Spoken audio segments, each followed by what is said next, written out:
As death comes to all of us, death has come to Peter Fraser. In Parliament Buildings, Wellington, where for more than 30 years of his life he worked so actively for the welfare of the people come in thousands now to his lying in state to honor a great man.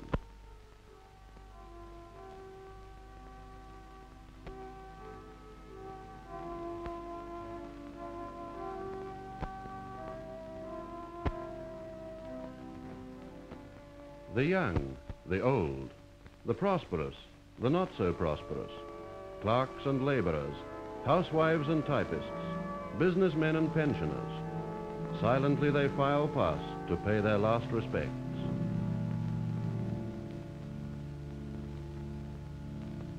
The life of the Right Honourable Peter Fraser, PC, CH, MP, was one of service. Born in Scotland 66 years ago, he came to New Zealand at the age of 26. He took part in the foundation of the New Zealand Labour Party and was elected to Parliament in 1918. As Minister of Education and Health in the Labour government, he was responsible for the modernisation of the education system and the introduction of social security, lasting monuments to his progressive ideas. In 1940, Peter Fraser became Prime Minister, and with loyalty and courage led the country through the darkest days of the war and through the difficult readjustment of the post-war years.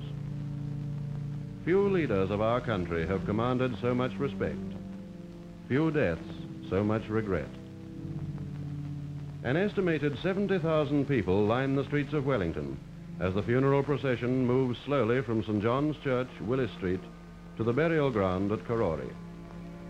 Following the gun carriage on foot are members of the government, led by the Prime Minister, the Right Honourable S.G. Holland, and Labour Party colleagues of Mr. Fraser, led by the Honourable Walter Nash.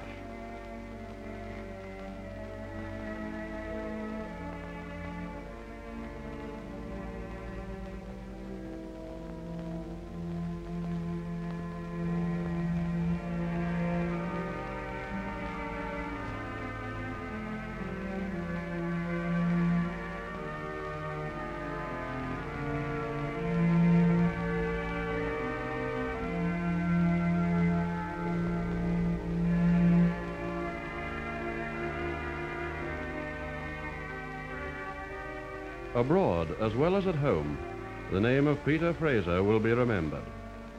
He took a prominent part in the establishment and development of United Nations. He saw the dangers of the veto and led the smaller powers in their unsuccessful attempt to limit big power domination of the organization. He was a lover of peace, a champion of democracy.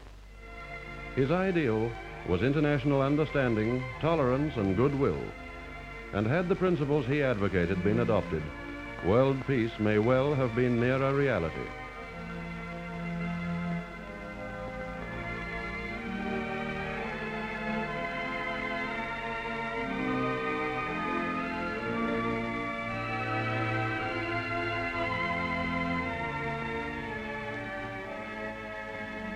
New Zealanders of all political opinions and all walks of life mourn his passing, including the Maori people, who will sadly feel the loss of their good friend, Te Pareha as they called him, and trade unionists, who, 1,000 strong, join the procession on foot. Peter Fraser worked for social justice at a time when its advocates were branded as radicals and suffered great unpopularity. His high moral courage, his perseverance, and his loyalty to his principles made him admired, respected, and even feared. Idealistic yet practical, bold yet shrewd, ambitious yet able, he was always generous of his time and energy, and the strain of his unselfish service took a heavy toll of his health, and he died after a long illness caused by overwork.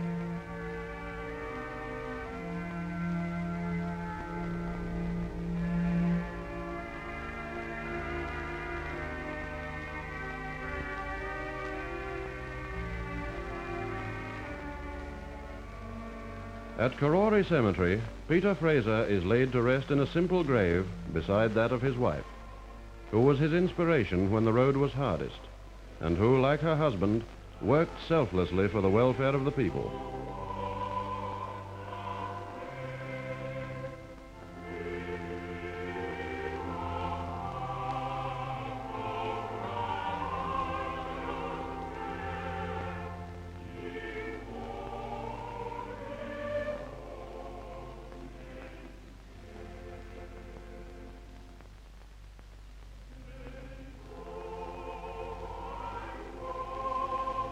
The Governor-General, Sir Bernard Freyberg, V.C., the Right Honourable S.G. Holland, and the Honourable Walter Nash lead the official party to the graveside.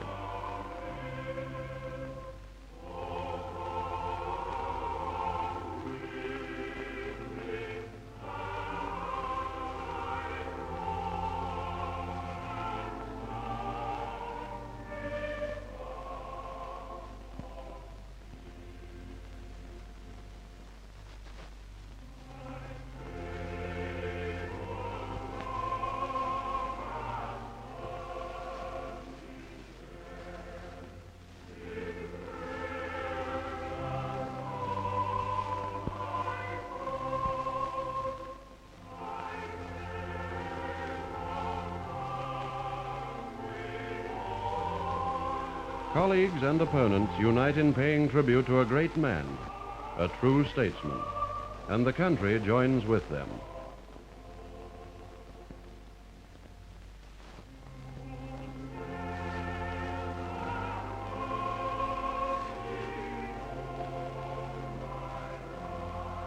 Peter Fraser is dead, but his name will long be remembered in New Zealand and overseas. For he was a man who believed in humanity and fought for what he believed. New Zealand and the world are richer for his life. New Zealand and the world will be poorer for his death.